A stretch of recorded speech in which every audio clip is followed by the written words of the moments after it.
প্রিয় বাবা, কতদিন হয়ে গেল তোমার স্পর্শ পাই না, কতদিন দেখি না তোমায়, কত রাত দেখি না তোমায়, সে খোঁজ কি তুমি রাখো? প্রতিটা সেকেন্ড, প্রতিটা মিনিট, প্রতিটা দিন, প্রতিটা মুহূর্ত তোমাকে খুব মিস করি বাবা। আজ 1 মাস হলো তুমি আমার কোনো প্রশ্নের উত্তর দাও না, তাই আকাশের ঠিকানায় চিঠি লিখছি।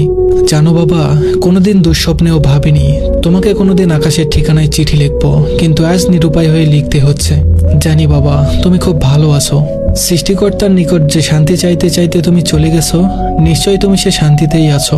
তাই তুমি একটাবার স্বপ্নেও দেখা দাও না, আর আমার শত শত প্রশ্নের কোনো উত্তর দাও না।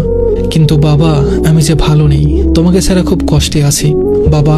অন্য আর 5 জন ছেলে মেয়েদের মতো তোমার মেয়ে হয়ে আমি কখনো বলবো না বাবা তুমি থাকতে বুঝিনি তুমি কি ছিলে জীবনে, বাবা নামক বটবৃক্ষ কি হয়। তুমি থাকতেই আমি বুঝেছিলাম বাবা নামক বটবৃক্ষের ছায়া কেমন হয়, বাবা শব্দের গভীরতা কতটুকু।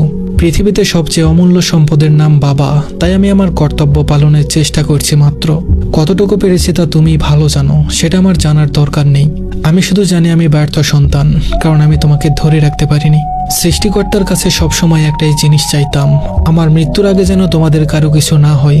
কিন্তু সৃষ্টিকর্তা আমার কথা শুনলেন না, তিনি আমার আগেই তোমাকে নিয়ে গেলেন। বড্ড অসময়ে তোমাকে হারিয়ে ফেললাম। জানো বাবা, বুকের ভেতরটা রোজই ভেঙে চুরে একাকার হয়। তুমি ছাড়া এই দেহটা যেন পাখি ছাড়া খাঁচা হয়ে গেছে। পৃথিবীতে বেঁচে থাকাটাই যেন এখন কষ্টকর। কেন এত রাগ করে আছো বাবা? কেন কোনো প্রশ্নের উত্তর দিচ্ছ না?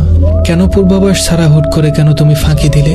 তোমার কিসের এত তাড়া ছিল যে তুমি এত তাড়াতাড়ি আমাদের এতিম করে দিলে? আর কটা দিন থাকলে কি এমন ক্ষতি হতো শুনি? জানো বাবা, পুরো বাড়ি জুড়ে তোমার সব পোশাক, নানান জিনিসপত্র, ঔষধের বক্সটাও আজ সেই স্থানেই আছে, শুধু তুমি নেই বাবা, শুধু তুমি নেই। বুকের বাম পাশটায় খুব করে লাগে যখন হৃদয়খানি উজাড় করে বাবা বলে তোমায় ডাকতে পারি না। ডাকতে গিয়ে হঠাৎ করে এক বিষাদ শূন্যতা অনুভব হয়। শেষ হয়ে শেষ হলো না কথা, সব কথা লেখা গেল না চিঠিতে। অনেক কথা রয়ে গেল বাবা হৃদয়ের অন্তরালে। তোমার অনুপস্থিতি আজও আমি মেনে নিতে পারি না, আর ভবিষ্যতেও কোনোদিন পারবো না।